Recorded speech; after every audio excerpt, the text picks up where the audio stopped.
자, 오늘 뭐 하려고 하냐면은 말씀드렸던 추세 횡보에 대한 부분과 또 하나인 진짜 하려고 했던 삼각 패턴에 대해서 오늘 한번 설명을 드릴게요.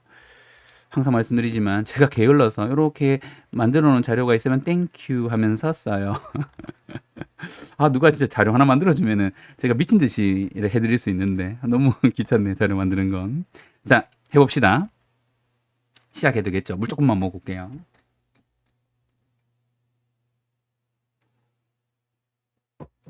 자, 첫 번째는 추세와 횡보라는 것을 파악해야 된대요. 저도 똑같이 생각해요. 왜냐하면은 이분의 이름도 알 수 있겠지만 타미 트레이더니까 이 사람은 트레이더예요. 트레이더. 차트를 보시는 분이고 추세 추종을 하시는 분이고.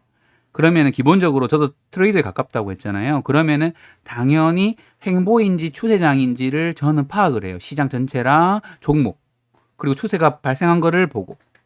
그리고 또 하나 여기에서 이 한 장에 어떻게 보면 진정한 트레이더라고 저는 이분을 인사이트가 있다고 생각하는 이유 중에 하나인데 이런 것들을 보시면서 뭐 글 같은 거는 보시면은 되시는 거고 뭐 어렵진 않아요. 지수적으로 보면 횡보장이잖아요.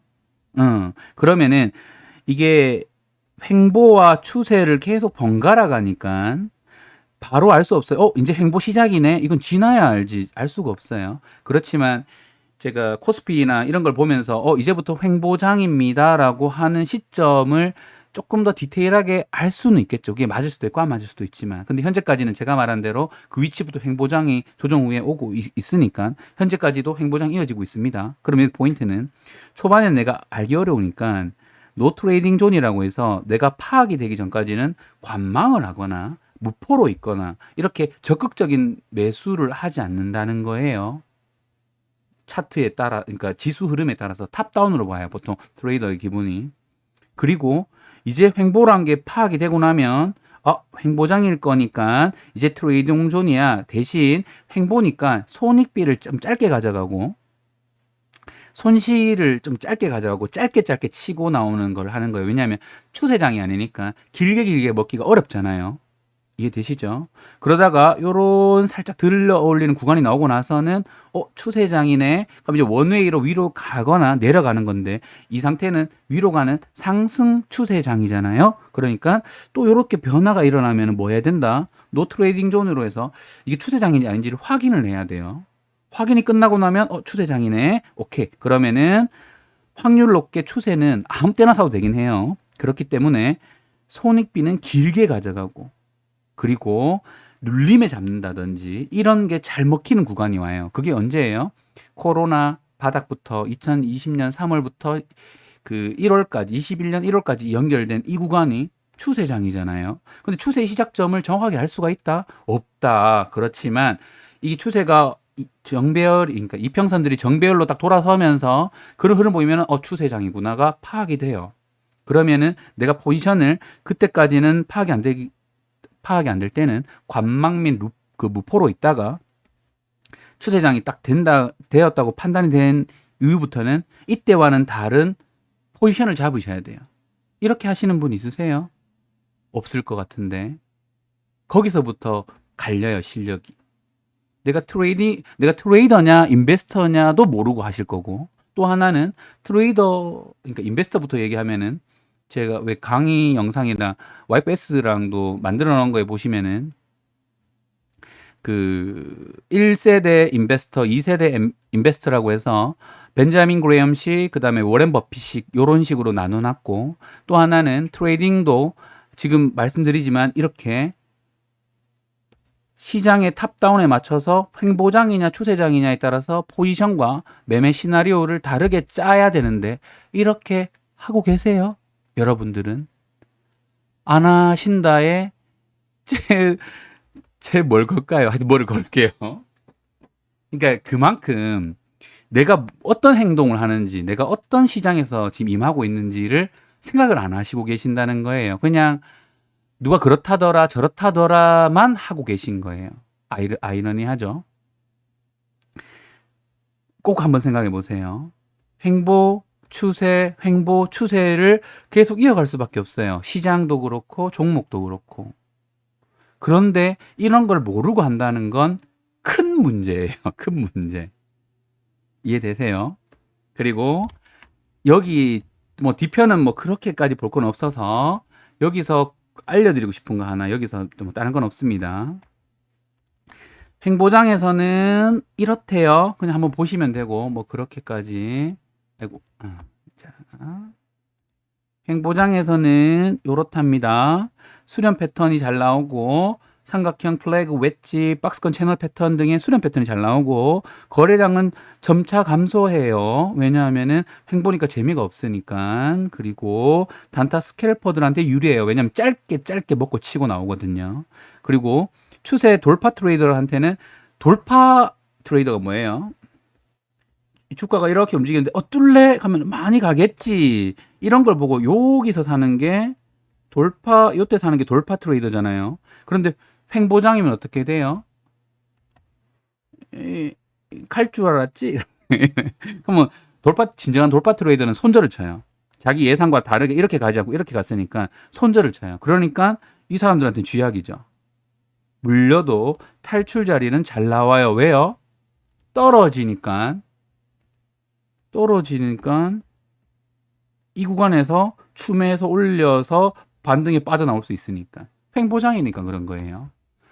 조금만 생각해 보면 이해가 돼요. 그 말은 내가 횡보장인지 아닌지만 이해하고 있어도 충분히 내 매매 시나리오와 전략을 더 디테일하게 세울 수 있다입니다. 이해되시나요? 자, 그 다음 추세장에서는 이것과는 다르게 횡보라는 기준에 벗어났으니까 어때요? 저항과 지지 혹은 고점 저점을 돌파를 했겠죠. 너무 당연하게. 그리고 강한 수렴 및 캔들일에서 시가 종가를 동시에 돌파하는 흐름이 나와요. 그리고 초반에 거래량이 붙고 갈수록 이렇게 나와요. 그게 무슨 말이냐면은 주가 흐름이, 그렇죠. 미스터 손 요인은 제가 가르쳐 놨으니까 그렇게 했겠죠. 그래서 지금도 아마 크게 계좌가 안 깨지고 잘하고 있어요. 제가 알고 있기로는. 너무 당연해요. 이 말을 받아들이고 실행했냐 안 했냐의 차이예요. 왜냐하면은 항상 같은 말을 하고 있고 이 말이 맞는 말이니까. 그건 너무 당연한 얘기예요. 방법론적인 게 아니에요. 이것은 어떤 내가 세운 전제와 이 시장을 이해하는 투자 철학에 관한 문제거든요. 투자 철학이 없으면은 무너져요. 무조건 무너져요. 너무 확실해요, 그거는. 그냥 어떤 하나의 기법만 알아서 수익 나는 구간이 나올 수 있겠지만 언제든지 깨질 수 있어요. 너무 당연한 겁니다. 운으로 먹었거나 그런 것도 당연히 깨질 거고, 내가 투자 철학이 있어야 이렇게 시장 상황에 맞춰서 내가 대응을 할 수가 있게 돼요. 꼭 한번 이해해 보세요. 그리고 이런 카운터 트레이더한테는 뭐 치약하다 이런 걸 한번 읽어보시면 다 이해가 되실 거고, 여기서 그리고 이 공간에서 꼭 하나 말씀드리고 싶은 게 하나 있어서 여기 뭐라고 해놨냐면, 자, 이 말을 제 기준에 의해서 해석해 드릴게요. 상대적인 개념이겠지만 정말 확신한 자리에서만 베팅을 하세요. 우리 할머니도 그렇게 할 줄 아는데 이 말이 맞는 말이잖아요. 그럼 확신이란 게 무엇일까? 얼마만큼 섬세하고 진중하고 내가 디테일할까? 30%만 가지고도 먹는 사람이 있고 진입을 하고 90%뭐 이렇게 쭉 된다는데, 여기서 포인트. 이 말을 정리해서 제 기준으로 알려드리면, 자, 봅시다. 제가 드리고 싶은 말씀. 어떤 걸 살 때,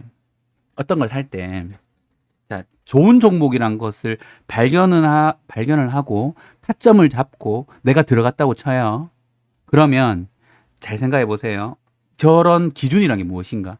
준비가 첫 번째 되어 있어야 돼요. 그 해당하는 종목에 대한 이해도, 그 다음에 차트 흐름에 대한 이해도, 그리고 나면 어떤 기분을 하시냐면, 내 투자금이 뭐 100만 원, 500만 원, 1000만 원밖에 안 될지라도, 뭐 사람마다 그 기준은 다르겠지만 그냥 대충 보통 다들 그냥 여기 중산층이 내지는 평범한 사람들이니까 한 1억 정도면은 한 종목 한 번에 1억 넣기는 조금 빡시잖아요. 그렇죠? 그런 기준으로 생각하시면 돼요.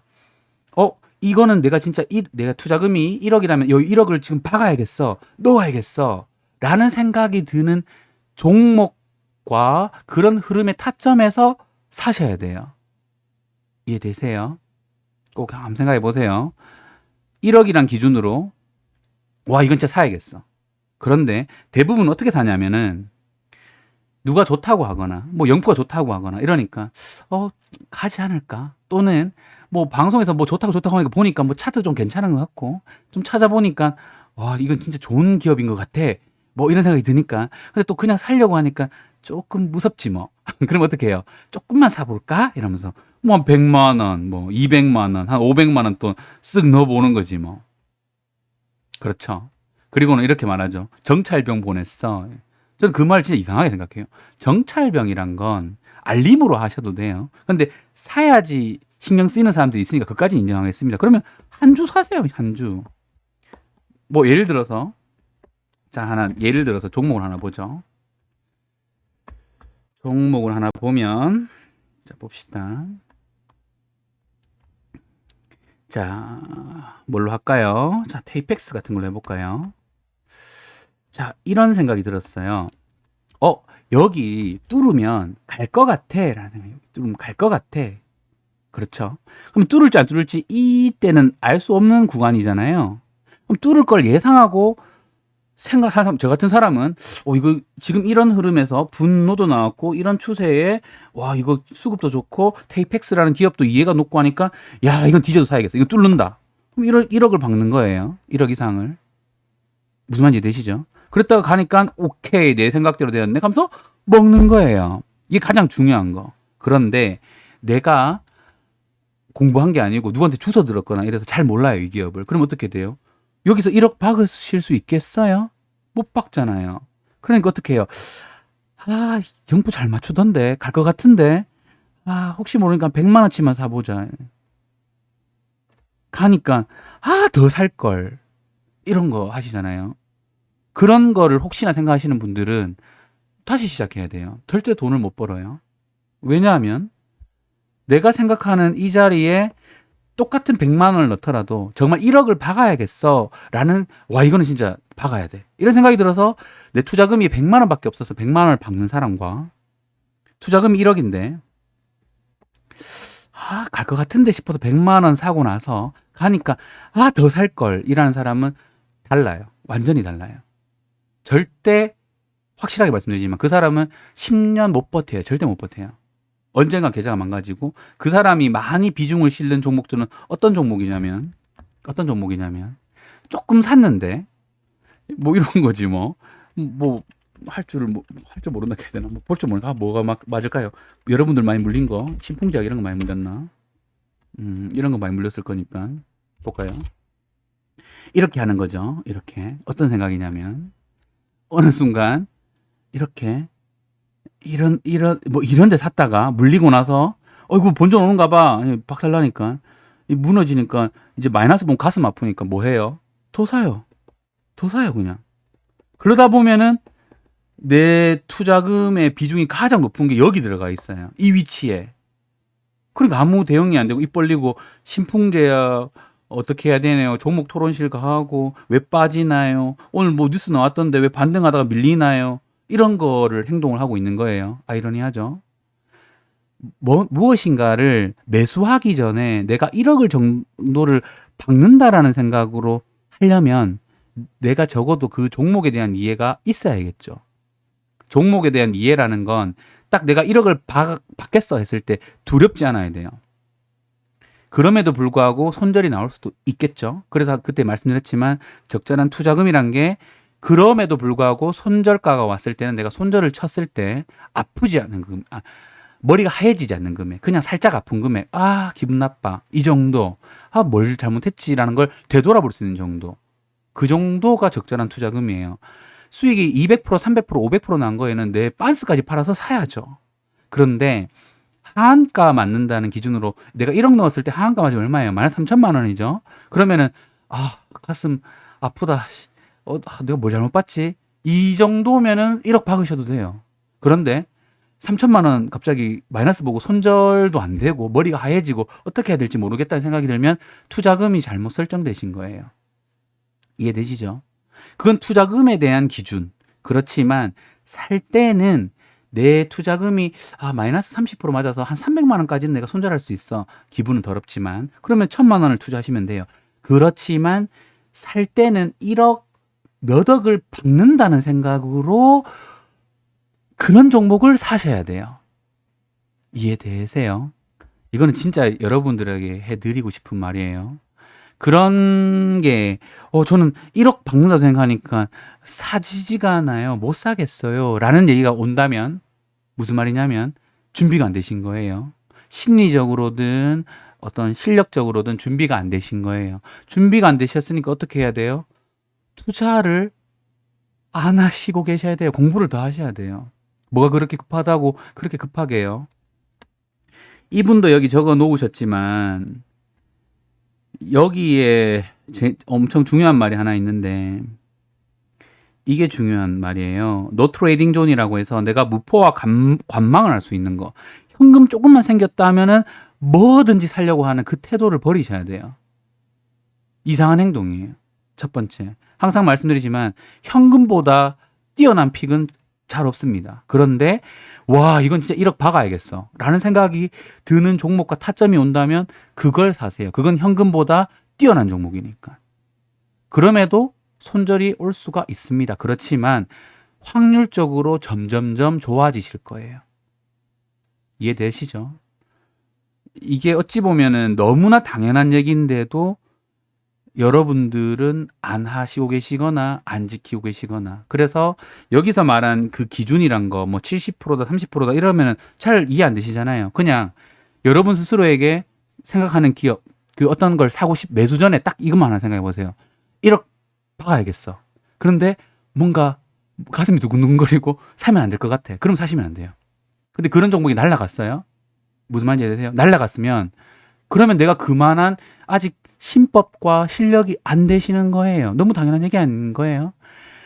그냥 조금이라도 사야겠어라는 생각이 들어서 100만 원, 200만 원, 300만 원 사놓은 것 중에 어떤 거는 날라가요. 그러면 어떻게 생각하세요? 아, 더 싫을 걸. 그리고 나서 빠지면 어떻게 해요? 왜 샀는지도 기억 안 나는데 계속 뭔가 추매하지 뭐.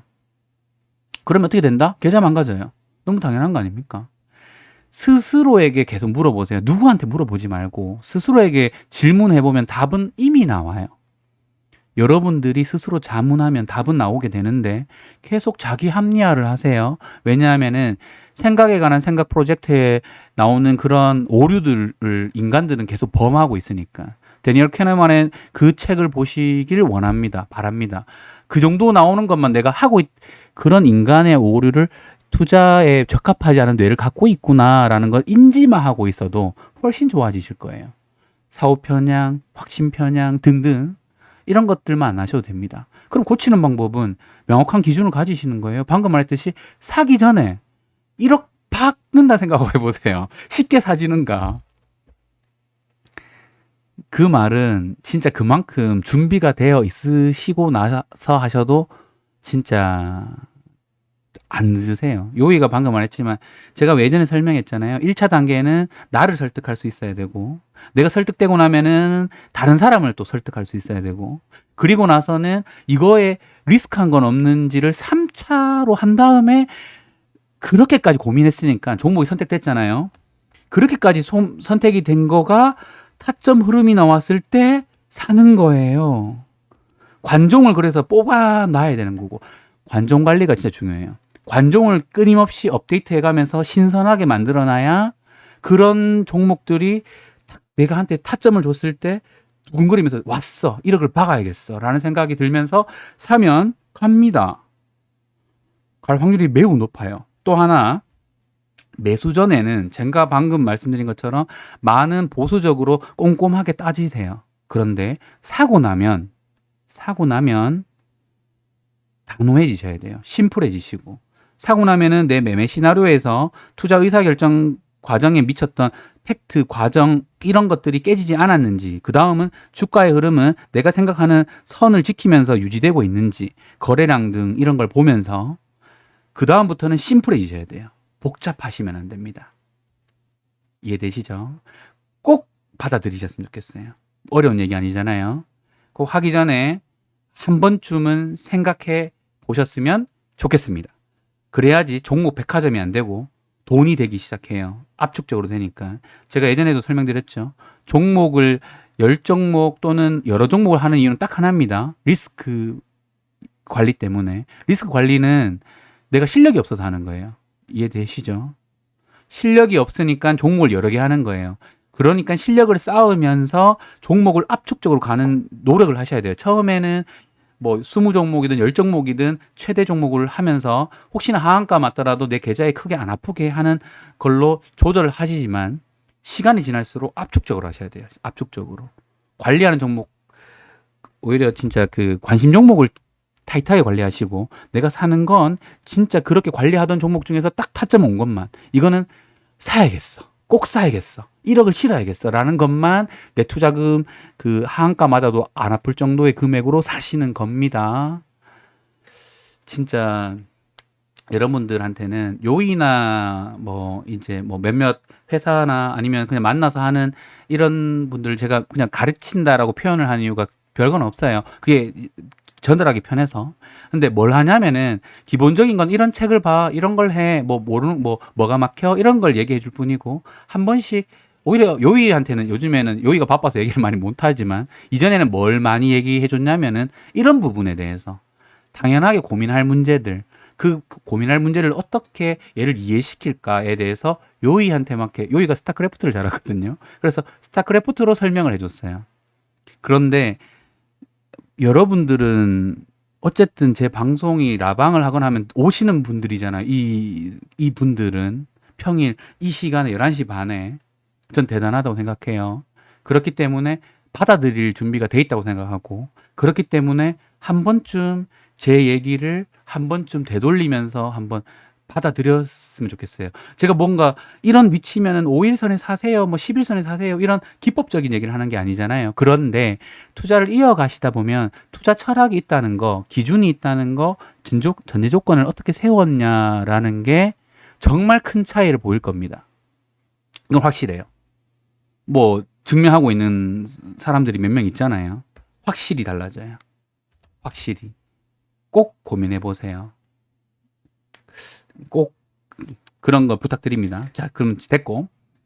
그러면 잠깐 너무 진지했으니까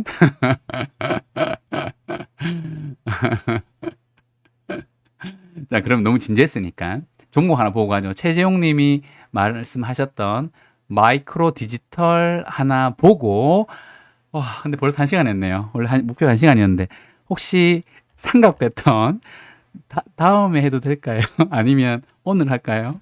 일단 마이크로 디지털 먼저 봐드릴게요. 아, 오늘 목표 1시간이었는데 너무 길었네요. 사설이. 죄송합니다. 자, 그럼 물 조금만 먹고 마이크로 디지털 최정님 했는 거 좀 봐드릴게요.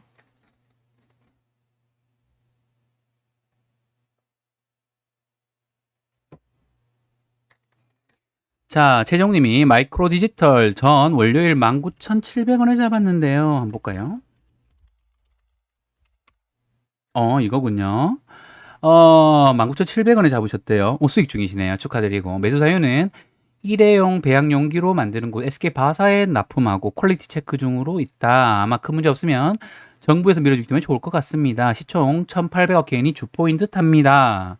직전 하락을 기간이 손절하면서 나간 듯합니다. 이해됩니다. 자, 그럼 결국은 SK 바이오사이언스로 엮었다는 거죠. 오케이. 그러면 괜찮은 흐름인지 보죠. 괜찮은 위치에서 월봉의 반등이 나왔죠. 그렇지만 현재는 월 이평선의 기준으로는 저항선에 닿았어요. 그렇죠. 그러니까 꼬리를 다는 거예요. 이해되시죠? 여기까지는.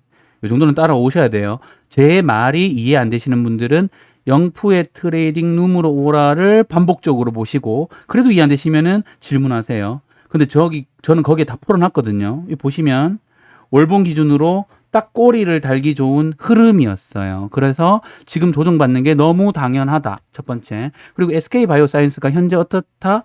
밀리고 있잖아요. 월요일이었죠? 맞나? 월요일. 화요일이었나? 하여튼 상한가까지 가는 좋은 흐름에서 SK 바이오 보죠.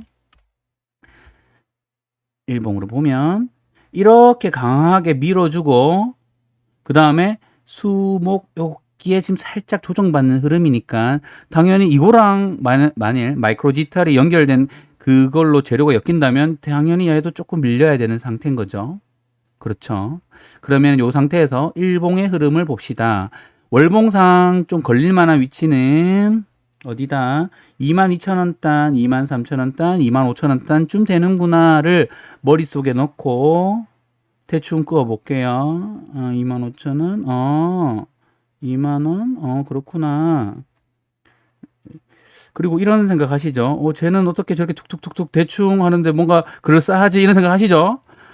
많이 해서 그래요. 많이. 이거 끊는 방법은 제가 3분봉 그 신규 상장주로 한번 알려드렸잖아요. 방법은 똑같아요. 똑같은데 많이 해봤기 때문에 그냥 이런 거 봐도 대충 하는 거예요. 이거를 조금 더 디테일하게 잡는 방법은 뭐 캔들 하나하나를 좀 보는 거죠. 그렇지만 그냥 대충 보면 아마 제게 다 맞을 거예요. 대충은. 그리고 봐야 되는 게 뭐다? 거래량이 있는 위치에 캔들. 그럼 거래량 이렇게 올려오다가 찍먹 위치에서 반등 거래량 터뜨렸고 거래량 주니까 죽는다. 여기를 지켜주지 못하니까 흐른다. 이평선에 맞으면서 계속 반등하다가 분노 찍히면서 여기를 돌려냈다. 그 의미 있는 거래량이 나왔으니까 요 위치를 뚫으면 간다라는 걸 아셔야 돼요. 그러니까 중격 줬다가 반등, 중격 줬다가 여기를 못 뚫으니까 쌍봉 형태가 되니까 무너진 거예요. 이해되시죠? 여기까지 따라오셨죠? 외봉에서 여기서는 뚫었어야 돼요. 못 뚫으니까 무너지는 거예요. 너무 당연한 겁니다. 다 무너진 상태에서 이게 거의 얘가 이렇게 죽어가던 차트였는데 뭐가 살려냈다? SK 바이오사이언스라는 게 살려냈습니다. 이해되시죠? 여기까지 따라오셨죠? 자, 그럼 SK 바이오사이언스를 저 위치에서 살려냈는데 이 위치 한 SK 바이오사이언스라는 재료로 7월 저때쯤 했는데 어느 아이들이 그때부터 샀니? 말씀하셨던 대로 저 위치에서부터 개인이 멱살 잡고 올리고 있으니까 그 말은 정말 트레이딩 종목이란 거예요. 어떤 SK 바이오사이언스로 해서 이걸 다시 썰려놓고 3중 고점을 만들지 현재 위치는 얘 위치로 봤을 때는 쉬운 종목은 아닌 것 같습니다. 차라리 만일 SK 바이오사이언스가 실제적으로 임상 3상에 성공하고 정부에서 밀어주고 해서 뭔가 K 백신을 진짜 만들어낸다고 가정하면 또는 그런 모멘텀을 계속 가지고 간다면 실제적으로 나오는 것보다 더 중요한 건 그런 모멘텀을 가지고 간다면 얘도 따라갈 수 있습니다. 그렇지만 저는 오히려 SK 바이오사이언스를 할 것 같아요. 그러면 얘의 장점은 가볍다. 그렇죠. 가벼우면 변동성이 크다. 장점이자 단점일 수가 있겠죠. 여기까지는 따라오시겠죠. 시총이 지금 한 1,500억쯤 돼요. 그러면은 3,000억 정도는 가볍죠. 그럼 현재 위치에서 더블링 나니까 한 뭐 4만 원, 5만 원까지는 갈 수가 있겠죠. 그러면은 현재 위치에서는 여기를 지켜줘야 돼요. 22,000원을 지켜주면서 23,000원, 25,000원을 넘는 흐름을 보여야 된다. 여기까지 따라오셨죠? 그러면은 손절을 한 2만 원 잡고 한 22,000원까지 밀린다면 사봄직하죠. 이해되시죠? 그러면은 이거는 손절선을 짧게 가져가고 위로 본다면 여기 좀 사고 요거 이탈하면은 손절해야지. 위로는 여기 닿으면은 분할 매도 한번 해야지. 혹시 여기 뚫으면 이제 하늘 날아가는 거거든요. 손익비가 좋으니까 담아볼만 하다. 첫 번째, SK 바이오사이언스에 대한 재료가 K 백신이라는 모멘텀으로 갈 수 있다는 생각을 하신다면. 근데 중요한 건 하나, 실제적으로 3상이 성공해서 백신이 나오면 안 돼요. 정확하게는 성공을 해야 되겠지만 이 주가적 측면에서는 그때 나올 때가 오히려 더 위험합니다. 오히려 그런 에너지로 이렇게 끌고 가는 게 나오는 게 중요해요. 실제적으로 나오는 것보다 주가적 측면을 말하는 거. 실제로는 K 백신이 나와서 그게 효과가 모더나, 화이자, 아스트라제네카 등등보다 훨씬 좋았으면 좋겠어요. 부작용도 거의 없고 정말 대단한 백신이 나왔으면 좋겠습니다. 이건 개인적 바람.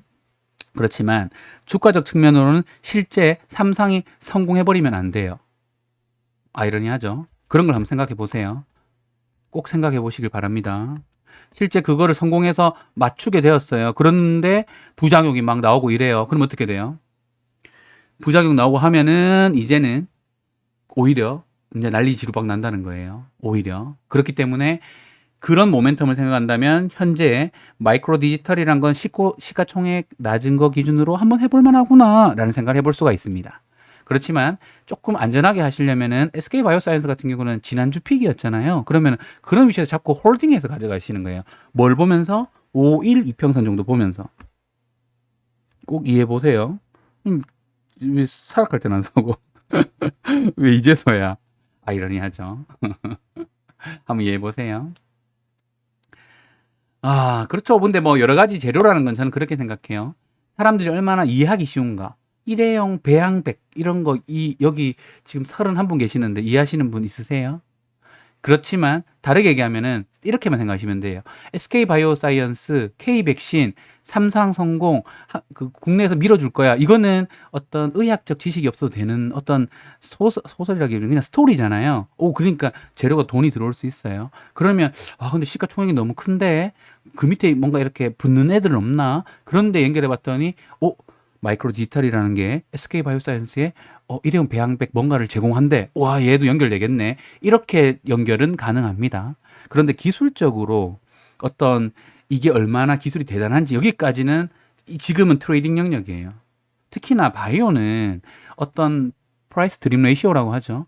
그런 꿈의 영역에서 재료가 이렇게 이해하기 쉽게 파급력 있게만 주어지고 나면은 차트만 보시면 돼요. 기술적으로 더 파실 필요가 없다는 얘기예요. 다르게 얘기하면. 꼭 이해해 보시기 바랍니다. 제 말이 무슨 말인지. 왜냐하면은 그런 것 때문에 망가지시는 분들이 많아요. 이거 망가지신 분들 많을 거고, 이거 망가지신 많을 거예요. 이유는 방금 말씀드렸던 것 때문에 그래요. 차트가 무너졌는데도 그때부터 막 그 제넥신에 대해서 공부하고, 신풍제약에서 공부하고, 이러면은 안 되죠. 왜냐하면은 어떤 모멘텀에 의해서 이게 움직임이 나오고 나면 그때는 차트 싸움이에요. 이거 천장을 아무도 알 수 없고 바닥을 아무도 알 수 없는데 그걸 내가 어떤 밸류에이션을 생각해서 이 제넥신이나 신풍제약에 대해서 내가 시가총액을 산정할 수 있다고요? 불가능해요. 아무도 없어요. 불가능에 도전하지 마세요. 이해하시길 바랍니다. 됐고 충분히 말씀드린 것 같고 오늘 좀 진지한가요? 죄송합니다. 오늘 진지영분님이라네. 죄송하네요. 죄송하고 노래 한 곡은 좀 힘들고 됐고 충분히 설명드린 것 같으니까 이평 오늘 했는 김에 그 패턴 알려드릴게요. 합시다. 했는 김에 합시다. 12시 전에 끝나겠지 뭐. 최종님 이해하셨으니까 됐고. 마이크로 디지털은 그런 측면을 보시면 돼요. SK 바이오사이언스의 움직임과 연결하셔서 마이크로 디지털은 보시면 됩니다. 차트 싸움으로 보시면 돼요. 진짜 진심어도 괜찮아요. 자, 그럼 좀 깔끔하게 아니다. 합시다. 생각난 김에 합시다. 자, 합시다. 어렵지 않아요. 자, 잘 따라오세요. 추세행보 삼각수렴 패턴이 어렵지 않아요. 자, 그러면 해봅시다. 물 조금 먹고 할게요.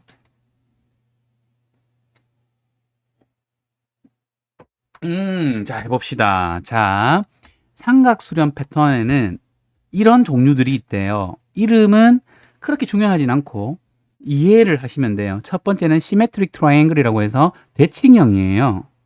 이렇게 대칭이죠. 대칭이니까 이렇게 흔들다가 이렇게 갈 수도 있고 내려갈 수도 있고 그렇죠. 근데 시작점을 잘 보세요. 쌀거 감자. 감사합니다.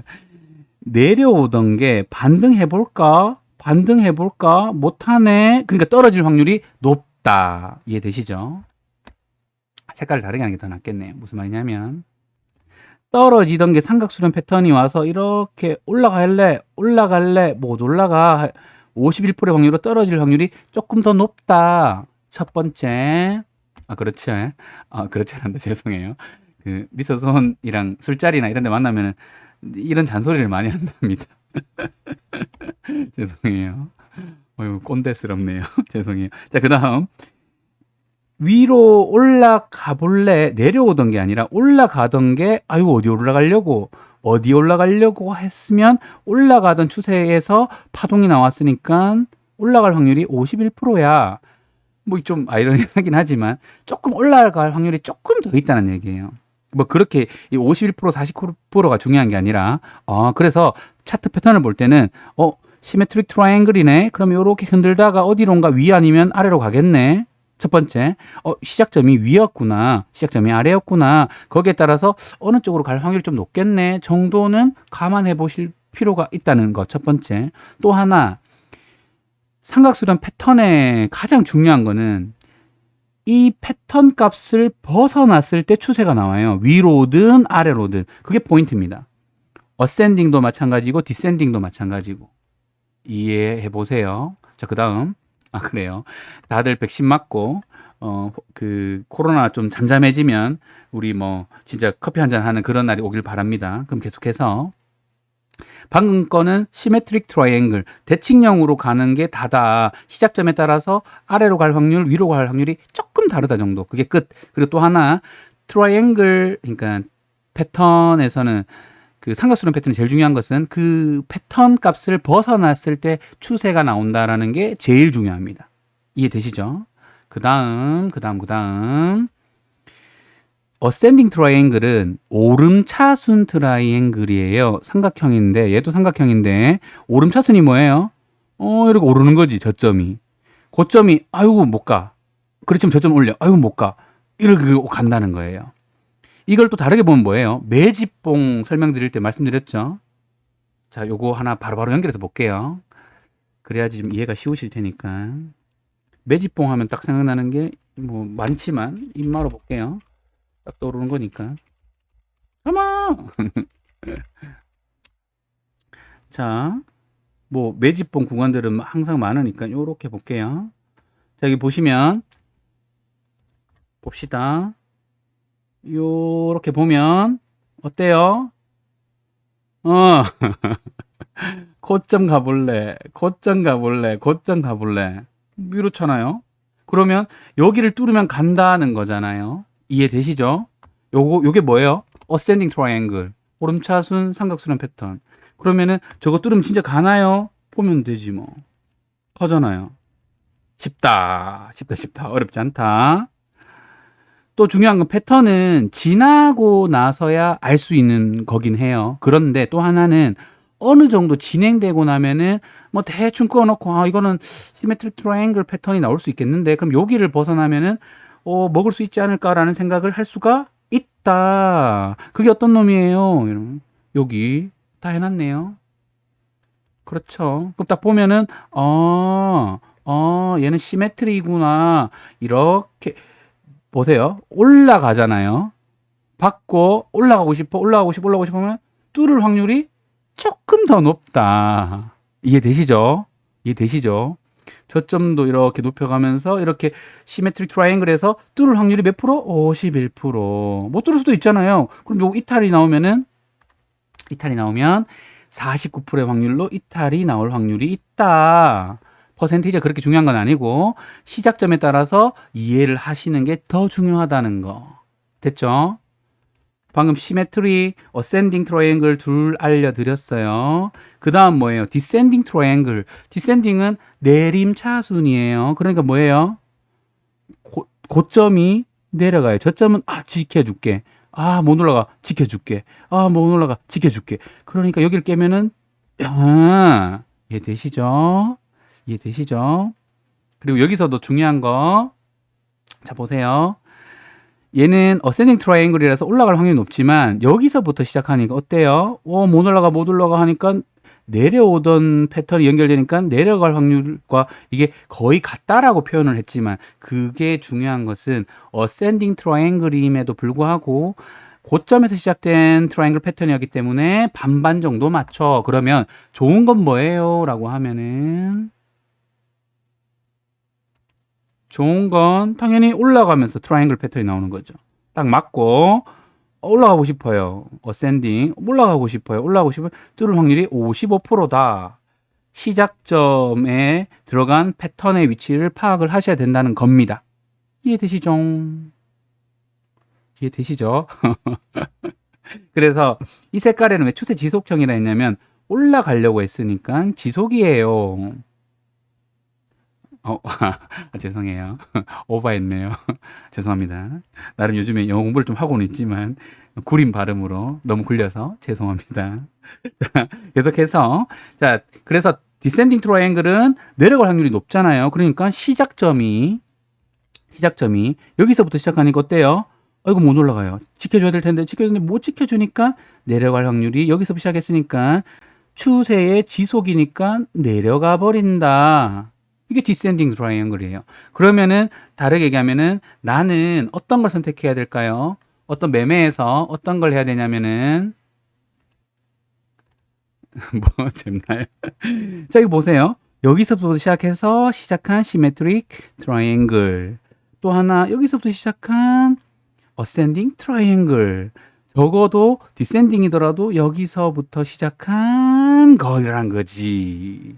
그리고 또 하나 수렴 중 거래량을 보시면 요렇게 돌파하는 위치에서 요런 게 나와요. 이해해 보세요. 요거는 실제 차트 한번 보여드릴게요. 거래량이 쓱 죽다가 추세의 반전을 일으키는 포인트에서 거래량이 터진다. 항상 말씀드렸죠. 오르던 건 여기서 오르는데 거래량이 이렇게 좀 나오다가 갑자기 푹 이렇게 뭔가 이렇게 실려버리면은 갑자기 여기서 꼬리 같은 거 달면서 이렇게 그때부터 거래량이 줄면서 꺾여버려요. 이해되시죠? 내려오는 것도 마찬가지고. 이해되시죠? 한번 해보시고. 자, 그렇게 하면은 세 가지 했습니다. 시메트릭, 어센딩, 디센딩 세 가지 했어요. 그러면 나머지 두 개만 하면 끝나네요. 얘는 어떤 거냐면은 상승 쐐기래요. 이렇게 패턴을 보시면은 뭔가 위로 이렇게 가는 게 보이시죠? 라이징 웨지라는 게 상승 쐐기야 박아버린다는 거예요. 오르는 게 박아버린다. 근데 내려오던 거니까 얘는 파란색으로 해야겠네요. 파란색으로 하면 내려오던 아이고 안 바뀌노. 잠시만요. 뿅. 자, 내려오던 거니까 올라갈 확률보다 내려갈 확률이 커. 그래서 요거 깨는 순간은 착살이나 너 속았지? 이런 느낌이에요. 그렇지만 오를 때는 어때요? 오르는 라이징 웨지는 어떻게 된다? 여기서 시작했기 때문에 올라갈 거야 해서 이렇게 뚫어버린다는 거예요. 이해되시죠? 한번 잘 생각해 보세요. 어떤 위치에 따라서 이게 퍼센테이적으로 조금 더 낫다 안 낫다를 잘 생각해 보시란 거예요. 45%, 40%. 이게 통계적으로 나타낸 건데, 근데 이거는 약간 미국 논문에서 아마 가지고 오신 걸 거예요. 그래서 이 확률이 뭐 정확하다 안 정확하다는 보다는 이런 식의 시작점과 이럴 때는 오를 확률이 조금 더 높구나. 또는 내릴 확률이 높구나. 그러니까 잘 생각하시면은 시작점이 이런 것들을 잡으셔야 오를 확률이 크다는 거예요. 이해하시겠어요? 꼭 한번 이해해 보시고. 그리고 또 여기다가 또 하나 자, 여기 상승 쐐기형과 하락 쐐기형에 대해서 이해할 때 거래량 같이 생각하시면 좋아요. 쐐기 형태가 아니더라도 자 보세요. 주가가 어때요? 이렇게 올라가고 있었잖아요. 그렇죠. 그런데 올라가고 있던 애가 갑자기 이런 거래량이 터졌어요. 여기서 조금 이런 거래량 나오다가 이런 거래량이 탁 터졌어요. 그럼 어떻게 된다? 올라가던 거니까 꺾여야 돼요. 그럼 꺾일 확률이 더 큰 거예요. 이해하시겠어요? 그런데 마침 위에서 내려와서 이렇게 올라가던 추세니까 꺾일 확률이 더 큰 거예요. 또 하나 얘는 올라가던 애였는데도 여기까지는 올라가던 추세니까 어떻게 돼요? 거래량 이런 거 터지면 꺾여야 돼요. 그래서 꺾일 확률이 더 큰 거예요. 그렇지만 시작점이 저점에서 올라가는 흐름에서 왔기 때문에 조금 내려갈 확률보다는 올라갈 확률이 이것보다는 낮다는 거예요. 라이징 웨지 중에서도 이 형태 패턴보다는. 이걸 추세 지속과 반전과 수렴 중 거래량으로 이 패턴을 이해하셔야 돼요. 이거를 시메트릭, 어센딩, 디센딩, 상승 쐐기, 하락 쐐기를 외우는 게 중요한 게 아니에요. 원리를 이해하시라는 거예요. 원리를. 이해하시길 바랍니다. 이해하시겠죠? 이렇게까지 얘기했는데 이해 못하면 어쩔 수가 없어요. 제 기준에서는 최선을 다해서 설명드리고 있기 때문에. 자, 마지막입니다. 라이징, 폴링 웨지. 자, 내려갑니다. 자, 어떻게 내려가니? 내려가면 위에서 시작했어요. 그러니까 당연히 내려갈 확률이 더 높겠죠? 이렇게 내려가요. 뭐보다 높다? 얘보다 높다는 거예요. 시작은 이해되시죠? 자, 보시면 여기서부터 시작이기 때문에 얘보다는 내려갈 확률이 이해되시죠? 내려가는 좀 적죠. 얘보다는 시작점에 따라서 다르다는 거예요. 요거를 꼭 기억하시고 첫 번째, 두 번째 라이징 웨지와 마찬가지로 내려가던 패턴이잖아요. 그러니까 자 보세요. 짠. 자, 내려가던 패턴인데 이런 패턴을 요렇게 여기 추세를 다르게 하는 부분에서는 어떻게 된다? 요런 거래량이 터져요. 그러니까 내려가던 것은 반등이 나올 확률이 더 커요. 내려가고 있었으니까. 왜냐하면 이 위치에서 이런 거래량이 터졌거든요. 이해되시죠? 이해하시길 바랍니다. 그렇기 때문에 폴링 웨지랑 라이징 웨지를 반대로 생각하시는 분들이 많은데 거래량을 같이 넣어서 생각하시면 조금 더 이해가 되실 거예요. 이해되시죠? 그 말은 무슨 말이냐면 왜 쉽게 말해서 찍먹 자 이거 찍먹으로 이렇게 생각해 봅시다. 자, 찍먹으로 생각해 보면 강하게 상승을 줬다가 급등을 줬다가 급락을 했어요. 와 정신없이 떨어지죠. 그러니까 폴링 웨지에 들어와 있다고 볼 수 있고 그것을 이렇게 수렴 형태로 보면 여기서 거래량이 빵 터지는 순간 반등이 찍먹이 나온다는 거예요. 찍먹을 이렇게 이해하시면 됩니다. 결국 그런 캔들 패턴에다가 내가 이렇게 그리느냐 이렇게 그리느냐 이렇게 그리느냐 이렇게 그리느냐 이렇게 그리냐에 따라서 시메트릭하냐 어센딩 트라이앵글이냐 디센딩이냐 라이징 웨지냐 폴링 웨지냐로 그냥 이름을 정한 것 뿐이에요. 이해되시죠? 이름 짓는 거 좋아하잖아요 사람들이. 논문 쓰려면 이름을 적어야 되거든요. 근데 뭐 보시면 아시겠지만 대칭형이에요, 오름차순이에요, 내림차순이에요, 상승 세기예요, 하락 세기요라는 말을 하는 거예요. 이해되시죠? 삼각수렴 패턴은 진짜 이게 답니다. 뭐 더 알 필요가 없어요.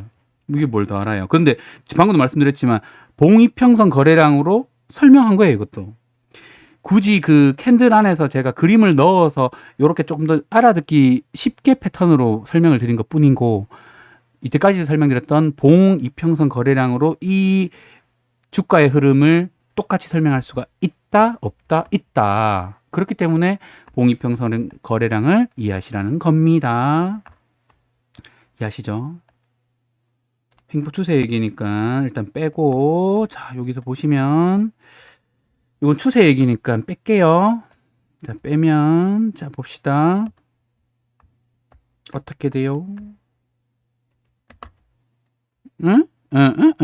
뚫으면 가는 거고 이렇게 되는 거고 여기서 시작했으니까 뚫을 확률이 좀 더 큰 거고 올라가네요. 여기서 시작한 것보다는 뚫을 확률이 크지만 올라가고 있었는데 여기 거래량이 터지니까 어떻게 된다? 떨어질 확률이 크다. 이해되시죠? 싹싹 그려보면 돼요. 뭐 별거 없습니다. 얘는 내려오고 시작했네요. 이렇게 되니까 내려올 확률이 얘보다는 크다. 시메트릭하네요.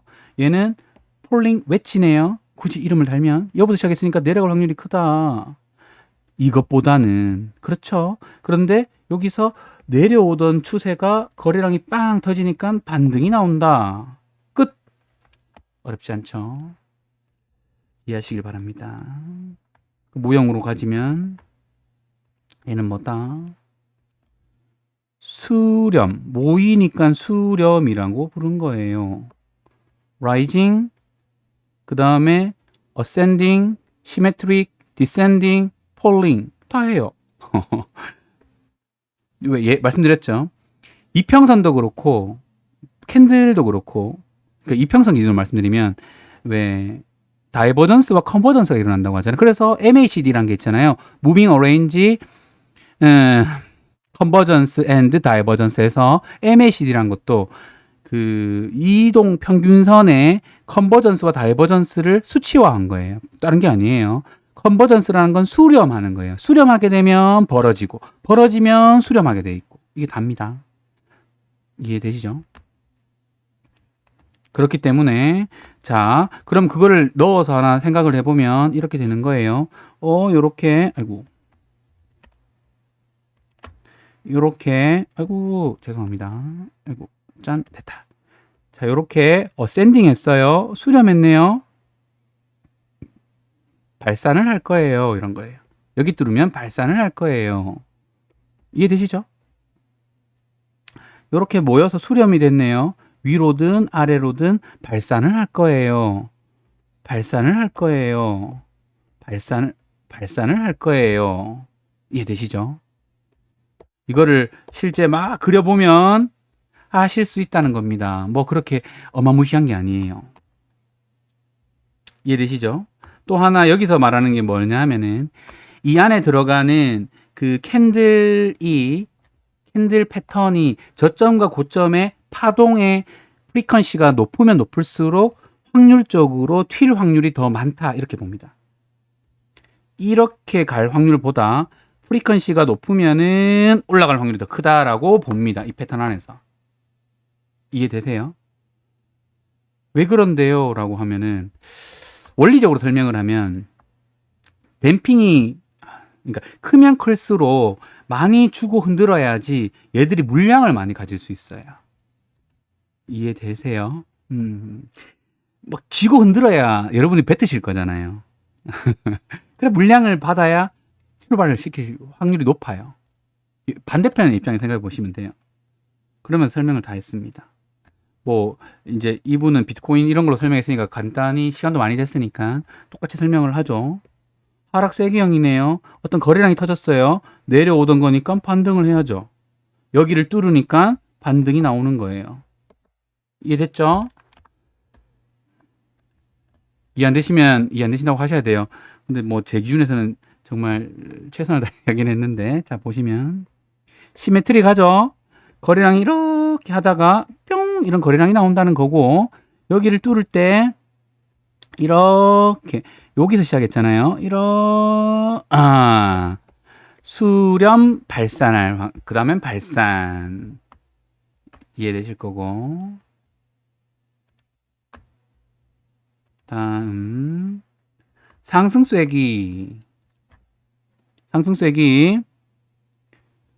올라가고 있네요. 상승 추세네요. 어떤 거래량이 터지면 이 추세선을 이탈하게 되면서 떨어진다. 그러니까 어떻게 된다? 죄송합니다. 이렇게 떨어질 확률이 크고 그 와중에 이런 거래량이 터지니까 어떻게 된다? 떨어지던 거래량이니까 거래량 터지면 반등. 이해되시죠? 거래량이 터지면 꺾였겠죠. 얘는 다음 건 안 봤지만 이해해 보세요. 그 말을. 거래량에 따른 방향성을 생각해 보시면서 이런 것을 같이 녹여내셔야 된다는 겁니다. 꼭 이해해 보시길 바라고. 자, 그 다음 어센딩 오름차순이니까 여기를 뚫으면 가겠네요. 이렇게 저점을 높이다가 뚫으면 가는 거지 뭐. 이해되시죠? 거래량은 이런 흐름을 보인다. 이해해 보시길 바라고. 그 다음 뿅뿅뿅뿅. 자, 그 다음 디센딩은 여기서 시작했죠. 내려오고 아이고 가고 싶어 수렴됐으니까 떨어질 확률 여기서부터 시작했으니까 떨어질 확률이 더 크다. 요런 거래량을 보인다. 됐고 끝. 우와 그렇게 해서 쭉 정리하면 시메트릭, 어센딩, 디센딩, 상승세기, 하락세기를 다 했습니다. 쉽죠? 이해되시죠? 질문이 최재용님의 종목 하나만 있었기 때문에 이해하는 김에 오늘 원래 목표했던 트라이앵글로 패턴까지 해서 삼각 수렴 패턴까지 해서 설명을 다 했습니다. 다음에도 이렇게 이분이 올리시거나 아니면 또 다른 분이 어떤 좋은 자료를 올리면 제가 잘 전달하도록 하겠습니다. 뭐 제가 자료까지 만들면 좋겠지만 제가 나태한 나머지 그 부분은 너무 양해를 바라고 간단하게라도 언젠가는 제가 자료를 예전에 자료도 만들고 이랬는데 요즘에는 좀 귀찮아졌어요. 어쨌든 됐고 충분히 잘 전달되었기를 바랍니다.